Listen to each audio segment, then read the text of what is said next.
150. That's kind of cool. My name's Emily, and I'm Blair. I don't know if you guys have anyone at home trying to watch the stream that we normally do, but we're not doing that. We had some technical difficulties, so Mercury is retrograding real hard right now. Real hard retrograde. Sorry. It's real bad. So if anyone messages you angrily, tell them that we're recording it and we're going to put it up on YouTube tomorrow. So Hi from the past. Hi from the past tomorrow. I want to do a quick tutorial for the readers about how to adjust this microphone stand and the music stand. So here's how you adjust the music stand for all the readers. Put your foot on it.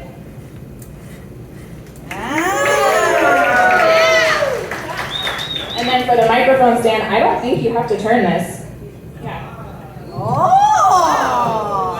So please adjust these things when you come up here to your comfort. I know we have different height people tonight. Okay.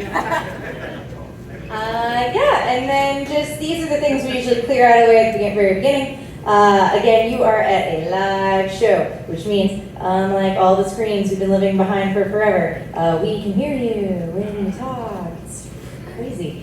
But it really will drive us crazy if we can hear you talk while other people are up here. So just be mindful of, you'll probably have reactions, all that's fine and great. The restrooms though, they are back and to the left, or there's a whole patio outside if like you need to have a chat or do any of that. There's room here at Continental Club. There's room, yeah. We have a few things in the program to plug. There's a section called Our Friends.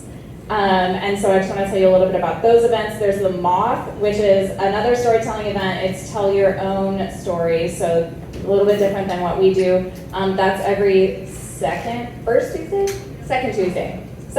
of the month at Warehouse Live. Neobenchy, which maybe I'll let Connor, your host, talk about that. Yeah, let's let him talk. Yeah, so I'm not going to talk about that. What else? Little Dipper Trivia is happening on Monday. It's always the last Monday of the month, most of the time.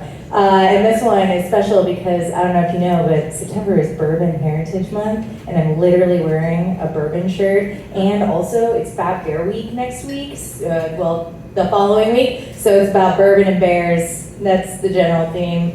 Little Dipper is downtown, so join us on Mondays.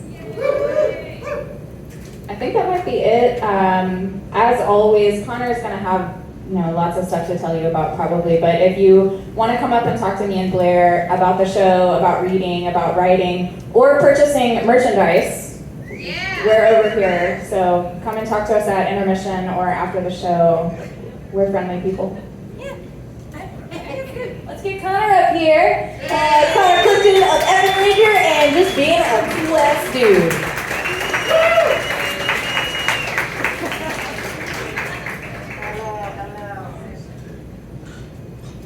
Hey!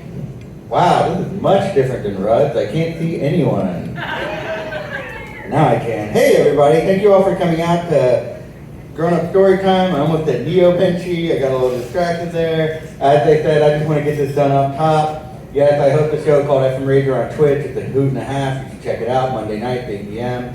But Neobenchy is another show that I host where this is like the third group that has been producing Neobenchy in town. I do it with Ned Gale and Grant Carr, two very, very talented people. Yeah, so some of y'all know them. And what that is you take a video clip, you cut the audio out of it, and you rewrite the dialogue and you perform it live. It is not Mystery Science Theater. You are not riffing. You write something, you read it. I don't really have a bit tonight. It's been kind of a long week. Work has been tough. The Queen died. And I just found out we're our own country that has no affiliation with England. So I'm like, egg on my face. I've been watching all this Doctor Who and Sherlock for nothing. So I just want to go ahead and get the first reader up here as soon as possible. Your first story for tonight is called Am I the Harassler? Written by Brooke Smith and read by Allie Valine.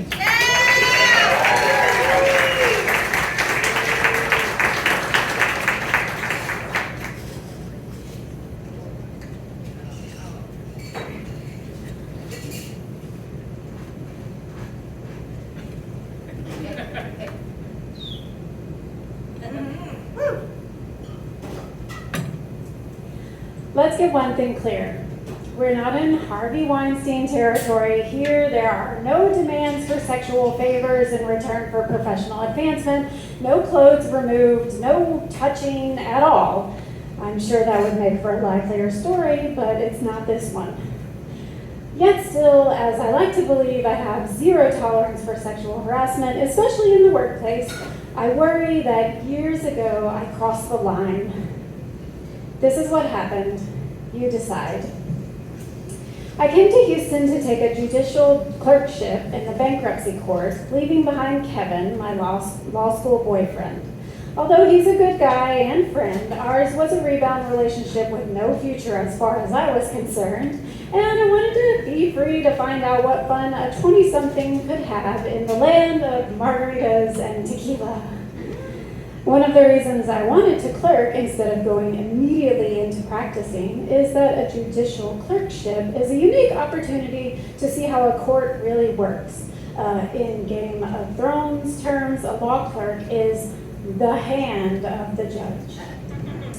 For a year, I would research, advise my judge on decisions and draft opinions, all giving me insight into how judges think, which would make me a better litigator. As part of the process, I got to spend a lot of time in the courtroom, watching the parade of lawyers, arguing their motions, and presenting evidence. Given I was open to new romantic possibilities, it didn't take long before one of the lawyers caught my eye. I have a thing for tall, intelligent guys with glasses, especially if their courtroom skills are excellent rather than laughable. And by his second or third appearance, John was checking all my boxes. I wanted to get to know him better. But how? This was before the internet, so I couldn't just look him up. I did have access to Martindale Hubble, an early database service that compiled info on lawyers in private practice and produced volumes that were a cross between a lawyer telephone book and encyclopedia. But all that reference told me was what law school he graduated from and when he first started practicing. He was only a few years older than me, but that was enough to put him outside of the social circle of the other law clerks and their friends from which I was building my network. Other than his office location and age, I was going to have to figure out everything on my own. So I became a stalker. No, I wasn't going to his home and peering in through the windows. I never knew his address, and I'm not that creepy. But I did find a way to figure out when he'd be at the bankruptcy court. All it took was coming in on Sunday, when I had the place to myself, and snooping to see what cases would be coming up on the docket that week. For the cases my judge was handling, there was a good reason to do this. I could get a head start on any issues that might need researching, or act as a communicator between the judge and the lawyers if responses hadn't been filed, or something else would cause a problem at the hearing. But especially for weeks when John wasn't on our schedule, once I was finished with our court's cases, I moved on to the dockets for the other bankruptcy judges. Especially as John often represented the same clients, I could see when those clients had motions and look up the case file to confirm he'd be there. This took up a number of hours each Sunday. But I was determined, or insane, probably both. So every week I knew when and where he would be. Especially in Texas and in the bankruptcy courts where attorneys are friendlier and more informal than other places, you can learn a lot about someone from his back and forth with the judge, other counsel, and witnesses. To the extent I could fit it in around my other duties, I'd be hanging around the back of the courtroom when John was there, and I continued to like everything I saw and heard. Soon I felt my fact-finding was complete enough to move on to the next stage, finding moments to say hi to him, even if we weren't discussing one of my judge's cases, and when the right moment came along, asking him to lunch.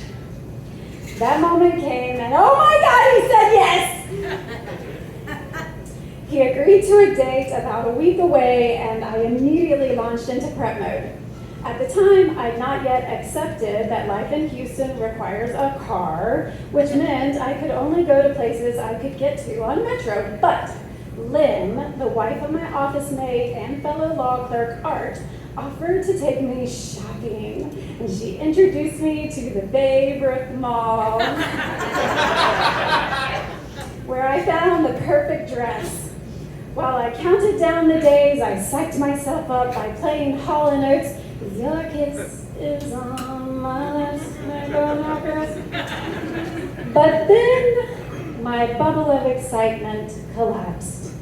The day before our lunch date, he called and said he'd had something come up and would have to get back to me about rescheduling. I was devastated, but still believed, because he'd said yes the first time, that maybe this was just a logistical problem and I would get that call, completely ignoring the way I'd cut off guys before in similar situations by not immediately coming up with an alternative date. Days turned into weeks, and the bagged dress still waited in my closet. This is when I got a very not brilliant idea. I would remind him of his promise in a very subtle way by sending him a notice of contempt of court. Now, for some reason, although I told my friends, none tried to talk me out of it.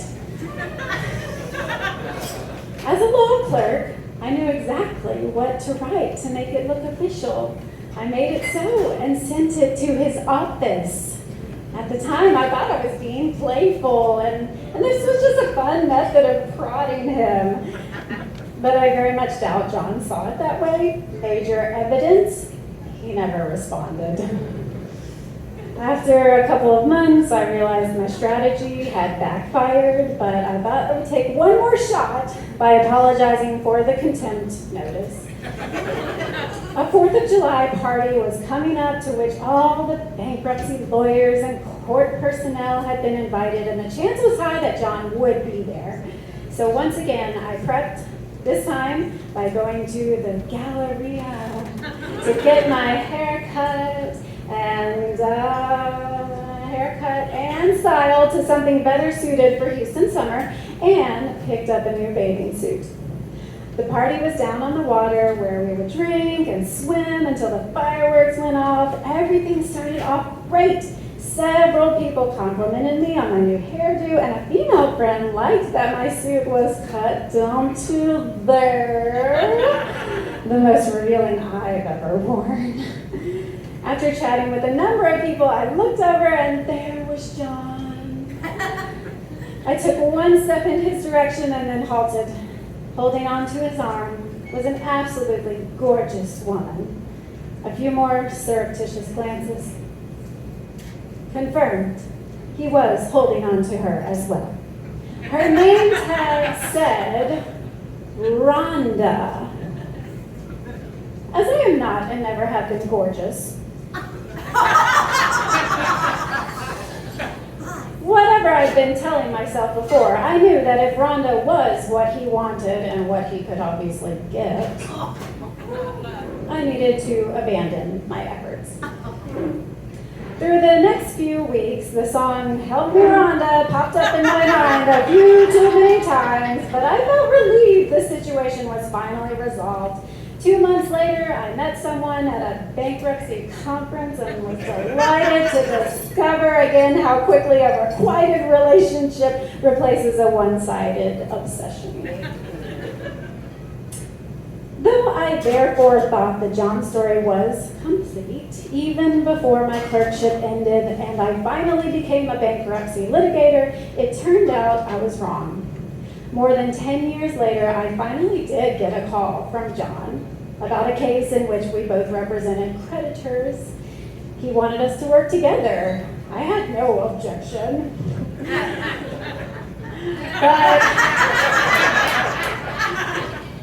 But by this time, I was a wife and mother, as well as law firm partner, and although perhaps my heart beat a little faster when I first heard his voice, the spell I'd been under had long been broken.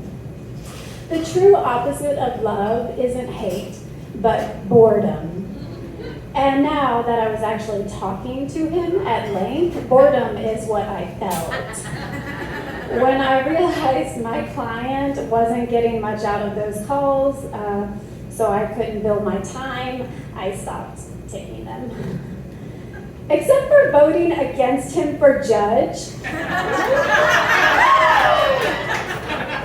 I didn't think of John again until the #MeToo movement. And now I cringe when I wonder what made me think that I had the right to stalk him around the courthouse. Use my position as a law clerk to make him feel he couldn't turn down my invitation, and worse yet, appear to invoke the power of the court in such a silly and heavy-handed manner. I have no doubt that if a male law clerk did the same now to a female attorney, that harassment allegations would follow.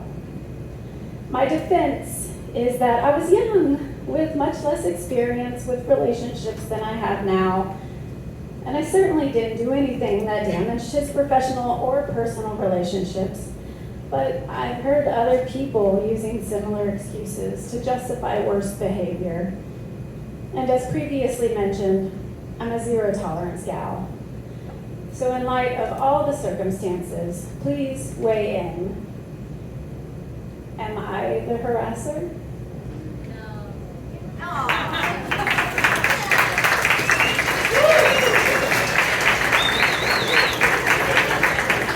All right, keep it going for Allie and Brooke.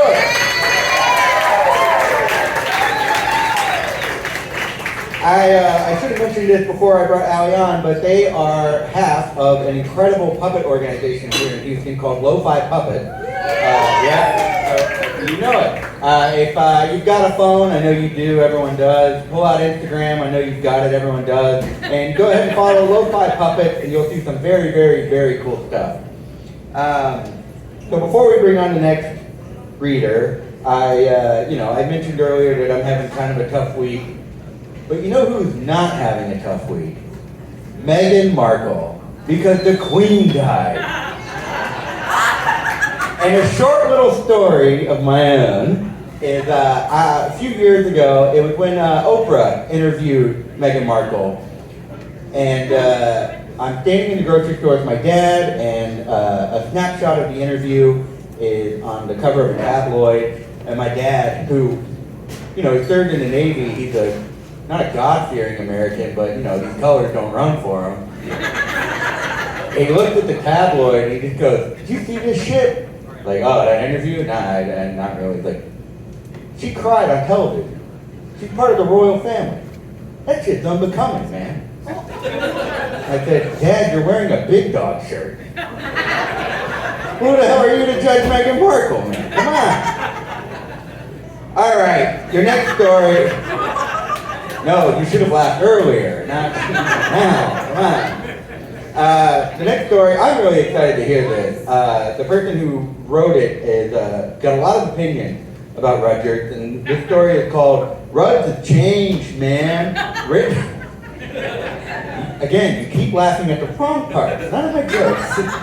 Written by Chris Skelton and read by John Head.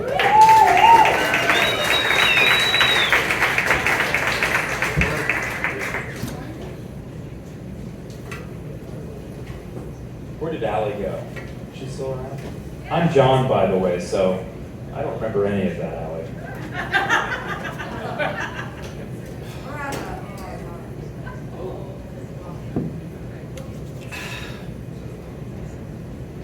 So the bar is a little over 40 years old. Older than me by just a few years. It sits on Main Street that doesn't really feel like a main street. with the corner store on one side and a cocktail bar on the other, with tall trees and mishmash of old apartments, older homes, new builds, and some unassuming strip centers. It gives the street a decidedly neighborhood of Houston feel, you know. Nestled amid this place and this piece is a bar which is a hub of activity for locals and visitors in the know. When I started going there, it was a fairly eclectic mix of older hippies and rockers, weathered punks and metalheads, and theater kids, nerds, comedians, cyclists, and bikers, sports fans and hipsters. The bartenders were all old Montrose staples. Friendly if you didn't waste their time, surly by default, and no time for anyone who thought they were better than the place. If you came around regularly enough, they might even be happy to see you. Everyone's a little more homogenized now, both in the front and behind the bar. But then again, so is the neighborhood. It's hard to overstate how significant the bar is to me. I cemented friendships inside those walls, picked people up out of the depths of darkness, and was picked up in equal measure. One epic and terrible Sunday, I went for lunch with a friend, and that lunch turned into dinner, turned into stumbling out to the street at 12:30 a.m. After paying my extremely high bill. It felt like my place, as much as any public house could. For a while, you could see me at the bar at least 3 times a week. I'd come up with my computer in the middle of the day to post up and get some work done, taking advantage of the $7.50 burger and beer. Special. It was an easy place to play darts and watch a game with friends, to while away the afternoon on the patio, to happy hour or pregame before the real night began, or to be the real night itself. But all the importance this building has to me, the most important part was the stage upstairs. The stage gave me a home when I didn't have one. And when I squeezed and struggled to pull my thoughts out of my mind, it was the stage that was there to capture them. The stage gave me the confidence to speak the way I wanted to speak. It showed me my friends, connected me to my peers, steered me towards poor decisions, and helped me cope with the storms and waves of unpredictable life. It all started with grown-up story time! I'd recently moved to Montrose after a breakup that had me broken, and I was trying to find myself again through artistic expression. I watched strangers read my words out loud, then I read their words out loud. I never thought it was possible that someone might actually want to hear the words I had written. Soon enough, those strangers became great friends. And not long after my first story time, I began performing on the old stage weekly, doing improv comedy on Thursdays and trying out stand-up on Mondays. I'd given myself over completely to the writing and performing, and this stage in the upstairs of the bar was at the epicenter of it all. As I grew more confident, I started to see the stage as mine. In the same way I came to see the bar. This was my home. I had never wanted to let it go. But all things change. The improv group broke up, stand-up wasn't for me, and though story time was still there, I felt like I was running out of things to say in this format. Maybe it was time to call it quits on Houston. To move to a coast and try to make my way as a writer and performer on a bigger stage. And then one night on the patio in front of the bar, my future wife tapped me on the shoulder and said hello. Suddenly, the bar saved me again. Recently, the bar started billing itself as the living room of Montrose. If it had a slogan before that, I don't know it. It's a fitting enough tagline for the place, but like most things, when the organic becomes branded, it feels a bit like you're trying too hard to hold on to something you aren't anymore. For reference, see Keep Austin Weird. The bar is gentrifying.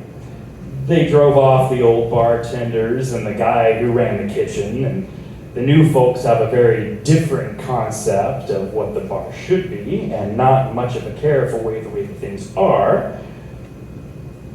The old iconic sign above the door, the one that featured Rudyard Kipling standing in a field with a dart and a beer and two elephants fucking in the distance,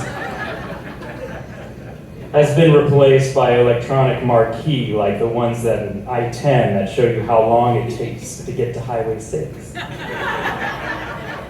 The fare is mostly pizza and sandwiches, and you can feel the contempt for the iconic holdovers from the old menu. My wife has asked me to give a special shout out to the black bean nachos, which were once perfect, individualized bites, and now are a mass of toppings, just somehow never touch the chips below. And cheap beer? Not so much anymore. Rudd's has changed, man. But that's the cycle of things, isn't it? 40 years is a long time to be in business, but there were Houston gathering places before it with just as much history that disappeared to make the way for it. What's now the parking lot across the street was once a storied music venue that opened in 1928 and was the center of Houston's punk and noise scene in the 80s. Fitzgerald's.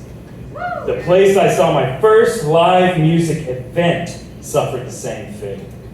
The Meridian, Proletariat, Fat Cats, Mary Jane's, Walters on Washington and downtown, Mango's, and the Oven before it all disappeared into the memories of aging scene kids. They slowly transitioned to middle age.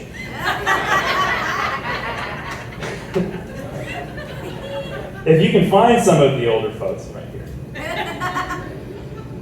they'll tell you of the time they saw Townes Van Zandt record his most famous record in an old bar downtown that's now a law office.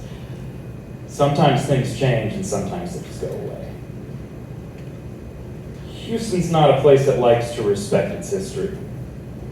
In some ways, changing is the most Houston thing you can do.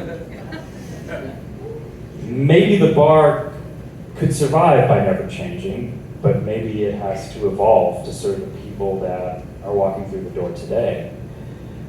That's really how history gets made in a place. Not by being one thing all the time, but by being the perfect place for the moment. So yeah, maybe Rudyard's has changed, but so have I, and that can't be all bad, can it? At least the tots are still pretty solid.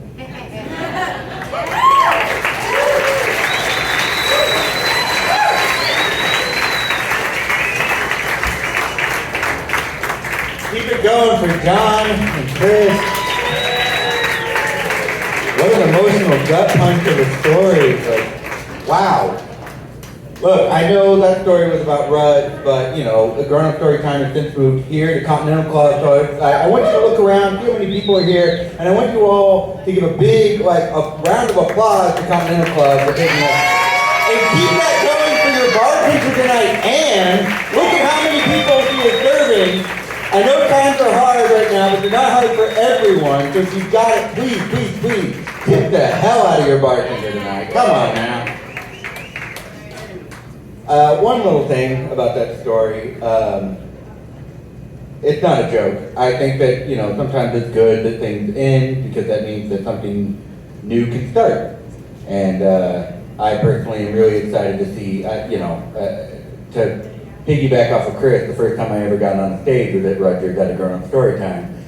Thanks. And so I'm really excited to see the show grow here and to see a whole new generation of readers and writers participate in the show. So if y'all ever want to read or write, go ahead and send an email to grownupstorytimehouston@gmail.com. You've heard a few stories, you've heard 2 stories so far, so you know that they can be different, they can be emotional, they can be funny, they can be wistful, what have you. All right, let's get the next story going. The reader of the story, you may know him as the person who tickled the ivories in swimwear department. His keyboard came with plastic keys and he insisted on replacing them with ivory keys for some reason. But please get ready for Basketball and Battery, written by Jim Wright and read by Jeremy Grisby.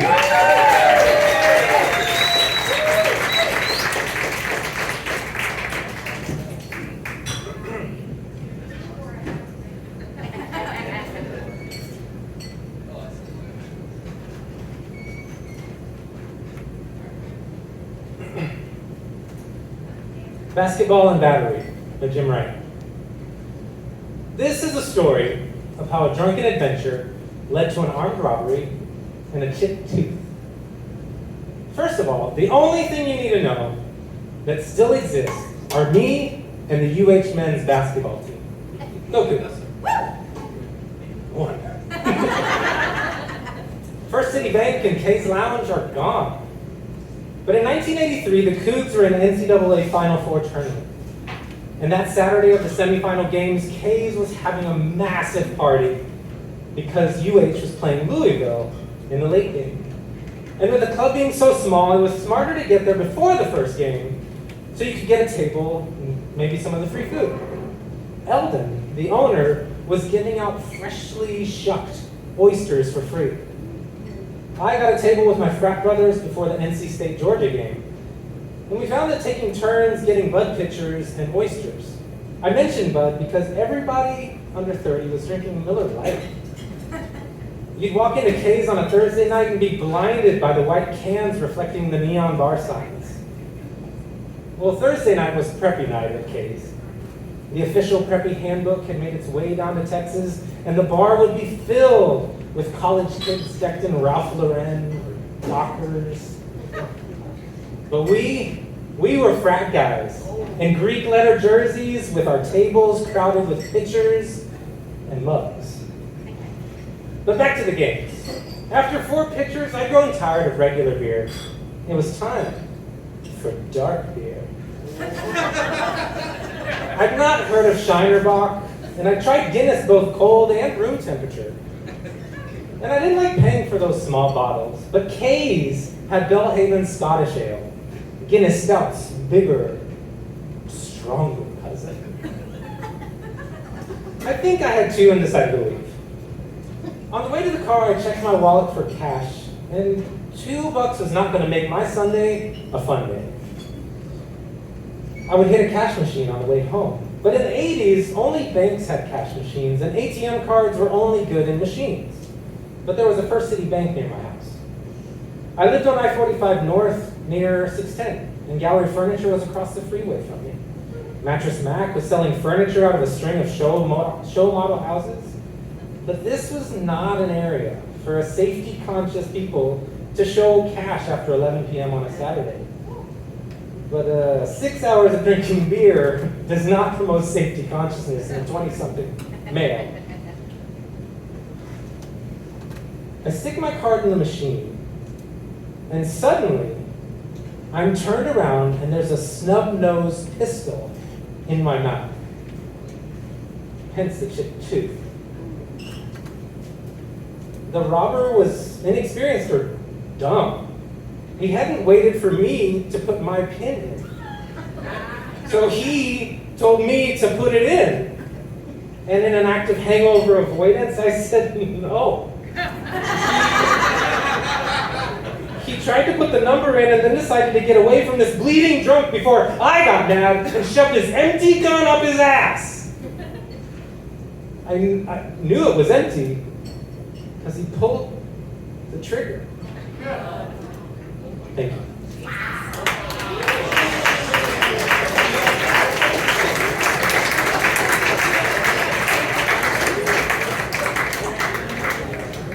Wow! You don't have to twist it. She did the whole thing at the start, man. I was prepping my jokes about the Queen. Speaking of, that joke about ivory got me thinking about the ivory trade, which got me thinking about England, which got me thinking about protecting England's economic interests, which got me thinking about James Bond. And did you guys know the next James Bond movie will be the first where he's working for His Majesty's Secret Service? Finally, a pronoun switch everyone can get behind.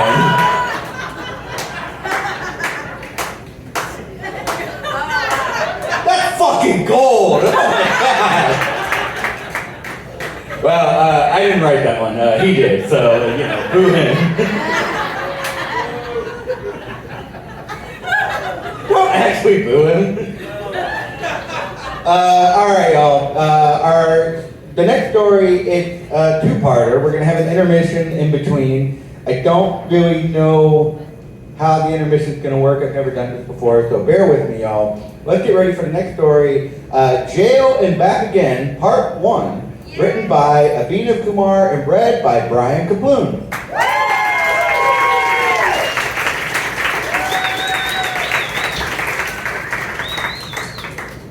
Hello. Don't worry, it says intermission, so I know when to stop.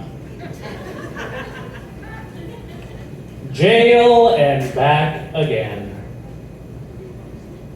Even though it was nearly 4 a.m., and even though I was completely exhausted, I was still craving something. You know how it is. I decided to call the one person who was most likely to be receptive. My ex. No, it wasn't a proud moment for me, but I started dialing anyways in the hopes that we could reconnect just for one night. As the phone rang, my heart started beating faster and faster. I didn't want to come off as desperate, so when she didn't answer, I only called her back like 7 more times. And on the 8th or 15th, she finally picked up, but then immediately hung up. Wow. I wondered if our history was too much for her to bear. Not a romantic history, more like my history with prank calling people I care about at bizarre hours of the night. You see, there was a period of my life when I would regularly call my friends from unknown numbers, disguise my voice, and improvise a character bit. Sometimes I was Charles Allen, a distinguished baritone-voiced irate community leader who was calling to accuse my Caucasian friend of entering a scholarship application for a minority college prep program under blatantly false pretenses. And sometimes I was Chaz with 2 Z's, a young conservative activist bro who was calling to invite everyone in the neighborhood to the Harris County Republican Party Friday night Republican Party. Woo! While citing the abhorrently outdated and insincere examples of Abraham Lincoln and the Supreme Court Justice Clarence Thomas as reasons why the Republicans were the true party of diversity. And sometimes I was Big Al, the Texan founder of Big Al's Dildo Barn, who was calling to notify you that your shipment of 500 double-sided dildos had arrived, but that you should get here quick because they're top-of-the-line models and the fellas in the warehouse might want to test drive them on each other if they sit too long. And during the holidays, I was me, using a free online mass telemarketing tool to deliver a cheese ball, hammed-up pre-recorded message where I told you that I cherish my friendship and or acquaintance with you above all others. The same message was sent out to a rotating group of about 50 people. All of these childish asshole phone calls came from unknown numbers and usually involved assuming a fake character's voice. With this in mind, I have no issues understanding why my ex kept hanging up when I tried to call her. She simply wasn't taking me seriously. Even though my attempts to reach her that night were completely sincere, unfortunately, each of my calls were being routed through an unknown number, and instead of my regular voice reaching her ears, she heard robots saying, "Hello, this is a collect call from City of Houston Jail. You may press pound to accept charges of $49.99 from inmate number X5309867. Inmate name. Hey, it's me. This isn't a joke. I'm really in jail. Please don't pick up. No one knows I'm here. We need help. I'll pay you back." At the tender age of 22, I found myself in a boy who cried wolf type situation. And I was at the part of the story where the good townspeople tell the boy to fuck off. It didn't help that in my 2 decades on this lovely planet Earth, I'd only memorized a grand total of 2 phone numbers. My ex-girlfriends and my best friends. My ex couldn't answer my calls because she rightfully thought they were part of another idiotic joke in a long history of late-night prank calls that were ill-conceived but hilarious. Annoying yet handsome. And my best friend? Well, he couldn't answer my calls because he was right there in the jail with me, and he didn't have any good numbers memorized either. A guard finally ushered me away from the phone and back into the cage. I joined my friend and a few other inmates, and with the gate locked behind me, I accepted defeat for the moment and sat down to enjoy some criminal justice cuisine. Bologna sandwiches, little cartons of Airmark grade milk, and what was probably the most nutritious piece of food served, oatmeal cream pies.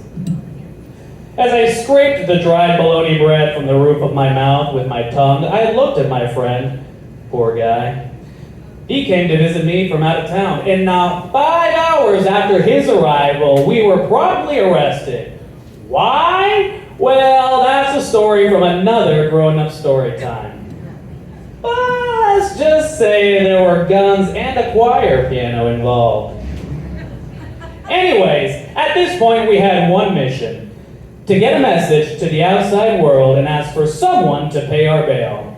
Otherwise, they would transfer us from City of Houston Jail to Harris County Jail, where we'd wait for a trial several weeks away. Yes, it's good to try new things, but I wanted to pace myself. 2 different jails in 2 different days in a row? Gluttony is a sin. So from that moment, every chance I got, I tried to call my ex. Thankfully, she eventually realized my calls were not part of a joke, and that I was in fact the low-life delinquent that she had always pegged me for.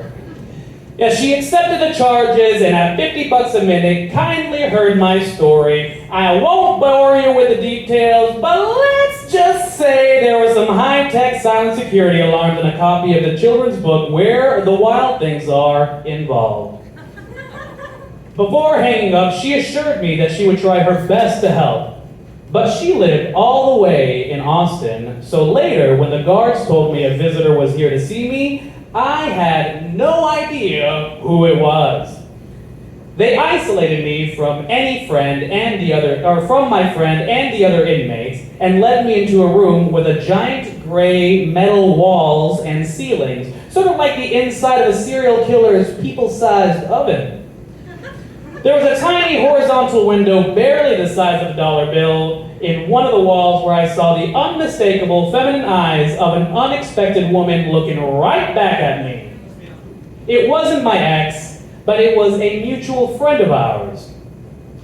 I picked up the phone, and on my side of the wall, held it to my ear. She picked up her phone on her side. We looked at each other through the tiny window. "Hi, Kate," I said bashfully, like a pantless Looney Tunes cartoon character who had just gotten caught strapping dynamite to the mouse in the kitchen. You know, it's worth noting that the woman on the other side of the glass is essentially an angel of a human being who loves deeply and only wants what's best for every single person in the world, despite our flaws. She has an introspective soul and accepts everyone in her life as they are. Her mere presence usually elevates the topic of conversation from trivial to meaningful. And if calling my ex from jail was one of the most embarrassingly shameful moments of my life, having this particular friend come and see me through a tiny plexiglass bulletproof window was pretty far up there as well. I told Kate the whole story of our arrest. I'll spare you the details. But let's just say there was an HPD German Shepherd canine unit and a pair of hula hoops involved. Anyways, Kate kindly offered to pay bail for us immediately. But the jail system seemed to be in another time zone. See, she couldn't pay our bail until it was posted. When would it be posted? No one knew! Certainly not the folks who worked there. My friends and I learned we were in danger of being transferred to Harris County Jail, even though we had someone ready to pay bail before the secret deadline!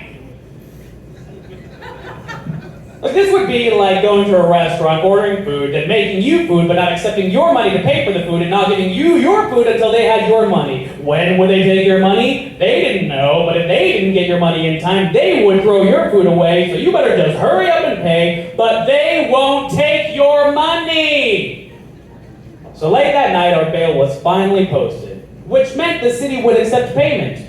Kate, who happens to be a real gentlewoman, went downtown and visited several ATMs to collect enough money to be able to bail just one of us out. This was in downtown Houston circa 2010, not the relatively safe and comparatively vibrant downtown we know today.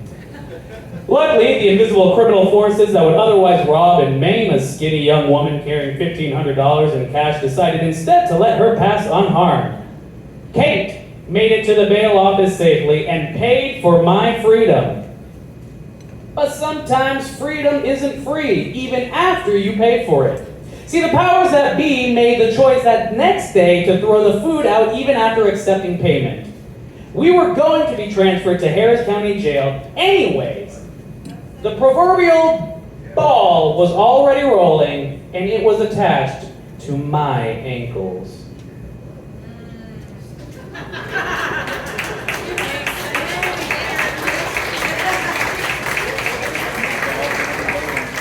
Intermission. That's not his job, that's my job. I'm the one who announces intermission. And it will be intermission. It's a 10-minute intermission, so please, buy a drink, go smoke a cigarette, hit your vape, whatever. But yeah, we're starting the timer now. So see y'all in 10 minutes.